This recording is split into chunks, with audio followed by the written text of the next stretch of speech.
കരൂർ അപകടത്തിന്റെ ഉത്തരവാദിത്തം പ്രാദേശിക ഭരണകൂടത്തിനെന്ന് TVK അധ്യക്ഷൻ വിജയുടെ മൊഴി. വിവരങ്ങൾ മുൻകൂട്ടി അറിയിച്ചിരുന്നതായും വിജയ് മൊഴി നൽകിയിരുന്നു.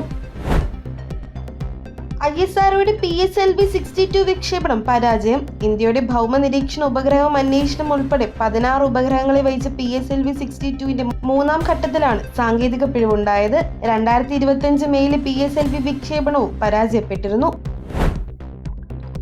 അറസ്റ്റിലായ രാഹുൽ മാങ്കൂട്ടത്തിൽ MLAയ്ക്കായുള്ള SITയുടെ കസ്റ്റഡി അപേക്ഷ നാളെ കോടതി പരിഗണിക്കും. രാഹുലിനെ ഹാജരാക്കാൻ തിരുവല്ല ജുഡീഷ്യൽ 1ാം ക്ലാസ് മജിസ്ട്രേറ്റ് കോടതി പ്രൊഡക്ഷൻ വാറന്റ് പുറപ്പെടുവിച്ചു. പോലീസ് റിപ്പോർട്ട് കിട്ടിയതിനു ശേഷം രാഹുലിന്റെ ജാമ്യാപേക്ഷയിൽ വാദം കേൾക്കും.